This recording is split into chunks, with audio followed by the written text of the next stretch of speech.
The Piper PA-48 Enforcer was a modernized version of the P-51. It was the brainchild of David Lindsay, founder of manufacturer Cavalier Aircraft, who bought the rights to the Mustang in 1956.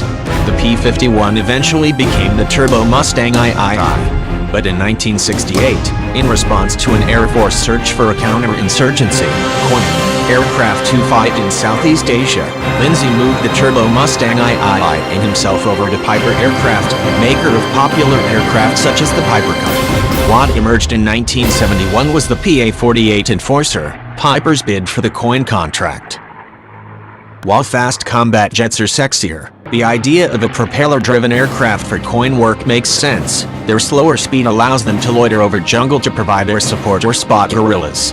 Prop jobs are also cheaper and require less maintenance.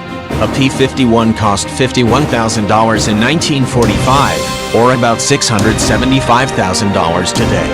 The Enforcer would probably have cost around $1 million. The A-10 Warthog cost almost $19 million apiece. Nonetheless, a modernized Mustang was a curious choice. The P-51 had made its reputation in 1944-45 as an air superiority fighter that was fast, maneuverable and, most importantly, long-ranged enough to escort B-17 and B-24 bombers deep into Nazi-occupied Europe. But with its lighter frame and liquid-cooled engine that would seize up a fit, it was not the ideal ground attack aircraft. That honor was reserved for the heavier, clunkier but remarkably tough P-47 Thunderbolt. Unfortunately, the Air Force junked the Thunderbolt after World War II, which meant the more fragile Mustangs were used for ground attack in Korea, and took heavy losses in the process. With the Lycoming T-55, which powered the CH-47 helicopter, as well as an ejection seat and other upgrades, the PA-48 may have looked like a Mustang, but most of its components were new. It had a maximum speed of 345 miles per hour, almost 100 miles per hour slower than P-51. Then again, it would have been strafing Viet Cong, not dogfighting Messerschmitts over Berlin. While the P-51 had a bomb load of 1,000 pounds, the PA-48 could carry a respectable 6,000 pounds of bombs or rockets, which is more than some modern fighter jets carry. Incredibly, through the 1970s, Lindsay and Piper pitched the Enforcer not just as a coin aircraft, but also as America's primary ground attack plane. That role happened to be fulfilled by the A-10. It's one thing to offer a prop job for a niche role like Bush Wars, but quite another to suggest it should replace a jet as a primary ground attack aircraft.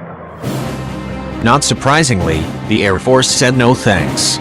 But Lindsay, who had been a newspaper publisher, persistently lobbied Congress until the Air Force awarded Piper an $11.9 million contract in 1981 to build 2 prototype PA-48s for evaluation.